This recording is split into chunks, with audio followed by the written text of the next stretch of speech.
Salut à tous et j'espère que vous allez bien. Aujourd'hui, leçon numéro 17. Dans cette leçon, je vais vous expliquer à quoi consiste un ordre différé. Si vous êtes déjà familiarisé avec la plateforme MetaTrader 4, vous savez qu'il existe deux types d'ordres basiques, c'est-à-dire achat et vente pour lancer un trade. Si tu ne sais pas de quoi je parle, je t'invite à visionner mes précédentes vidéos. Ces ordres sont à effet instantané.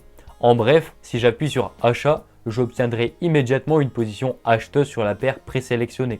Et de même, si j'appuie sur vente, j'obtiendrai immédiatement une position vendeuse.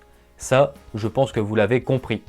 En trading, il existe d'autres types d'ordres. Ce ne sont pas des ordres instantanés, contrairement à ceux déjà connus, mais plutôt des ordres à retardement. Je m'explique, il existe 4 types d'ordres à retardement pour enclencher soit une vente, soit un achat. Le buy limit, le sell limit, le buy stop ainsi que le sell stop. Grâce à ces ordres, vous serez en mesure de configurer un trade à l'avance. Par exemple, si vous ne voulez pas passer votre journée devant les écrans, mais vous voulez acheter l'or après la cassure de sa résistance, il sera possible de configurer un trade qui lui lancera un achat à un prix prédéfini. En gros, pour ne pas rater le départ de la hausse suite à la cassure de la résistance, je vais sélectionner un prix et régler un achat dessus. Et si le marché arrive à ce prix, cela déclenchera automatiquement un ordre d'achat. Maintenant, je vais vous présenter les 4 types d'ordres. Premièrement, le buy stop. Le buy stop est un ordre d'achat placé au-dessus du marché. Les ordres de ce type sont habituellement placés dans l'anticipation que le prix atteigne un certain niveau. Dès que le déclenchement se produit, un ordre d'achat apparaîtra dans nos trades en cours, au prix prédéfini lors de la configuration du buy stop. En bref, si je place un buy stop ici, et que le marché arrive sur le prix du buy stop, une position acheteuse sera présente dans mes trades en cours. Maintenant, le sell stop.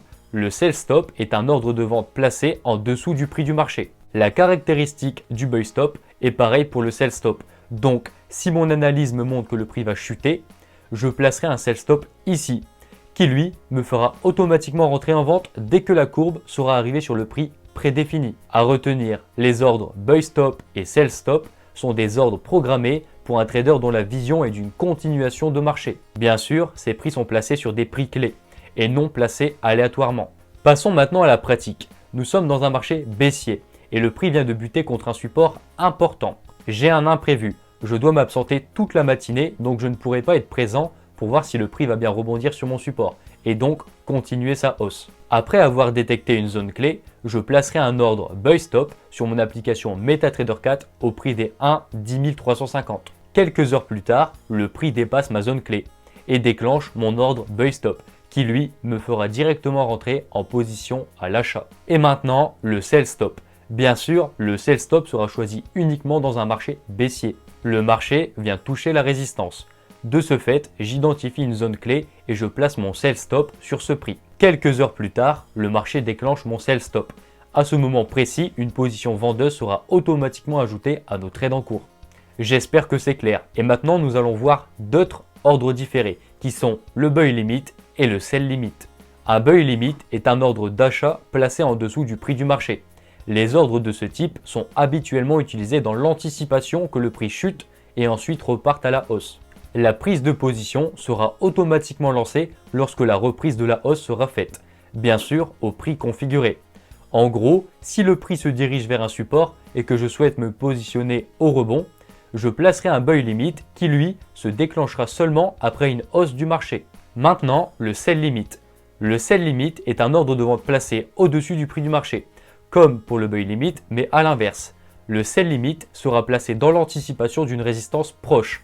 Le but étant de placer son sell limit pour ne pas manquer le bon point d'entrée. Petite parenthèse, je vous interdis de placer ces ordres sans réelle stratégie. Car oui, ces ordres sont peut-être pratiques, mais sont beaucoup plus risqués que de se positionner avec un ordre instantané. Alors pourquoi ? Il est plus risqué de placer des ordres différés que de lancer un ordre instantané. Tout simplement parce que ces ordres peuvent être déclenchés par des mèches de bougies japonaises. Exemple, le prix arrive sur une résistance. De ce fait, je place un sell stop à quelques pips en dessous de ma résistance pour ne pas rater le départ de la vente. Dans les périodes de forte volatilité, comme par exemple les catastrophes naturelles ou encore le Brexit et plein d'autres exemples, le marché peut très vite devenir instable, c'est-à-dire créer des gros mouvements que ce soit à la baisse ou à la hausse. Donc, comme je disais précédemment, s'informer avant de prendre position reste une très bonne alternative. Dans ce genre de marché, il se peut que la courbe vienne toucher notre sell stop avec une mèche et par la suite continuer sa hausse. Ce genre de cas n'est pas impossible. Moi-même, dans mes débuts, je me suis fait avoir de la sorte, avec des bougies qui semblaient baissières, qui avaient déjà parcouru 30 à 40 pips, et à la clôture de cette bougie, se retrouvaient haussières, qui laissaient derrière elle une grande mèche. Donc, pour placer un ordre différé, il est obligatoire de prendre ses précautions.